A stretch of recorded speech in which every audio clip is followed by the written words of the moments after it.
Peux-tu te présenter? Je m'appelle Enzo et mon nom de famille c'est Maëfon. J'ai 21 ans depuis hier.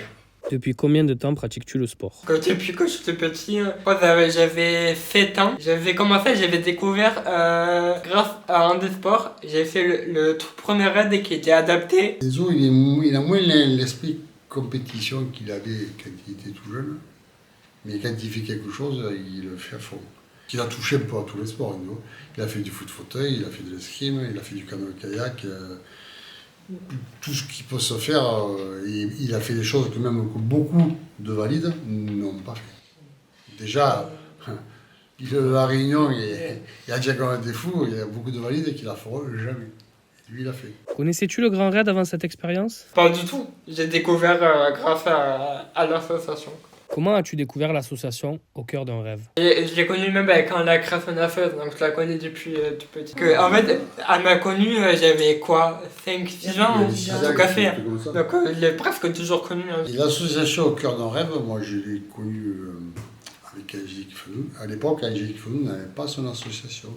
Nous, on avait une association qui s'appelait pour Jessie et Enzo, une association de l'Est. Et on a commencé à se connaître sur un concert. Et puis de fil en aiguille, on a discuté. Et puis bon, ça a quand même bien, le cours a très bien marché. On a continué.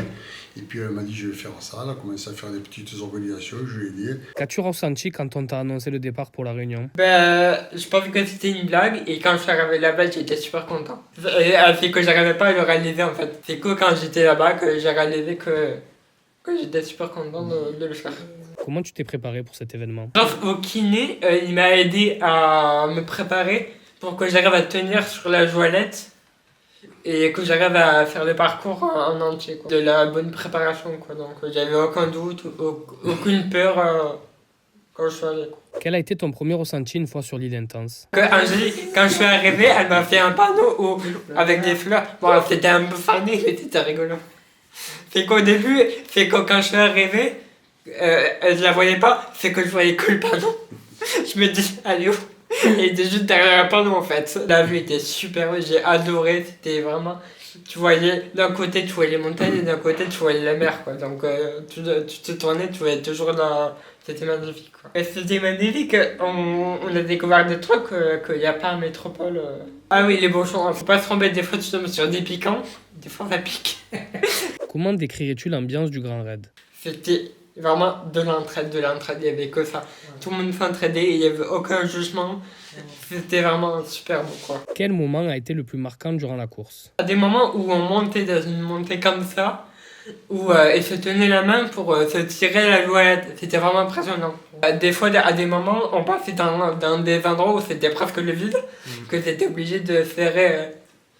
Donc des fois, je voyais le vide, vu que j'ai le vertige, je me tenais vraiment. Tout le monde était magnifique, super avec moi, aucun jugement, trop cool, ils m'ont même aidé tout le monde. Quand on est allé dormir pour aller le lendemain, on a fait un peu la fête, ils m'ont porté pour danser avec eux, c'était super. Ils m'ont porté même pendant presque 1 heure, quoi. Il a fait quelque chose de grandiose. Bon, ça, l'association, c'est sûr qu'au cœur d'un rêve, j'aurais pas pu le faire. Mais ce qu'il a fait, ça a été grandiose, franchement. Déjà, bon, sans nous faire doublement, ma fat, c'était quelque chose de fabuleux. Mais l'arrivée au stade de la Redoute, où il passait la ligne, la main en l'air et la joëlette soulevée par les porteurs, c'est une image qui a été formidable. Enzo a toujours pratiqué l'handisport depuis 2012. Handisport, quand il y avait une ligne d'arrivée, sur la métropole, j'en dis, il y avait 40-50 personnes dans l'arrivée, c'était joli. Là, le stade, c'était plus de 3000 personnes pour accueillir les jouettes. Moi, je suis rentré dans ce stade, j'en revenais pas. Je ne m'attendais pas à ça. Quel a été le parcours? Le parcours est passé de Mafat au Sunday des Scouts. Des fois, quand on parlait des gens, ils disaient Mafat, on n'est jamais allé. Peux-tu nous présenter ta médaille? Il a dit qu'on a des fous, il est marqué. Et ça, c'est le logo du Grand Raid. Très content de l'avoir. Quand on est reparti, il y en a beaucoup qui sont repartis, qui étaient dans le même avion. Ouais. Donc c'était facile de se reconnaître, quoi. C'est qu'ils m'ont expliqué qu'ils s'entraînaient tous les vendredis, et vraiment tous pendant 3 heures, 4 heures à s'entraîner pour nous porter après. Il faisait une réunion et Angélique Fenouil m'a appelé Pour me souhaiter mon anniversaire. Mais moi, je pense pas que. Et je pense que c'était que elle, alors que non, en fait, il y avait vraiment toute l'assemblée qui était là, ils m'ont souhaité mon anniversaire. Le vainqueur, il a attendu exprès que les Jolettes passent l'arrivée pour nous féliciter. Peux-tu décrire l'association en quelques mots et que voudrais-tu dire à quelqu'un qui ne la connaît pas? Magnifique, entraide et amitié. Et kiffance, que l'association aide beaucoup et il y a beaucoup de contacts. C'est dommage que même c'est en voie de disparition, les bénévoles. Les gens qui rentrent dans les bureaux, les conseillers d'administration, tout ça, moi je leur tire le chapeau parce que c'est un travail colossal. Et c'est des gens formidables. Et surtout, souvent, c'est des gens qui restent dans l'anonymat. Ils ne veulent pas se faire voir, ils ne veulent pas qu'on le sache. Ils font tout en sous-même. Et c'est des gens qui sont top. Et les présidents d'association, encore plus, ils prennent des responsabilités. Et c'est des gens qui sont géniaux.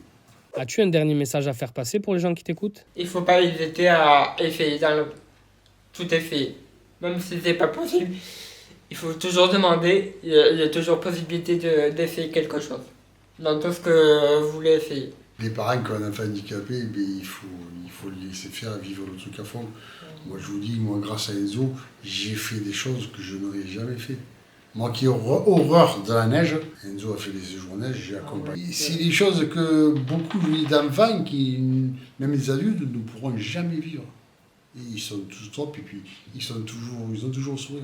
C'est des jeunes, même quand ils sont adultes, ils se plaignent jamais.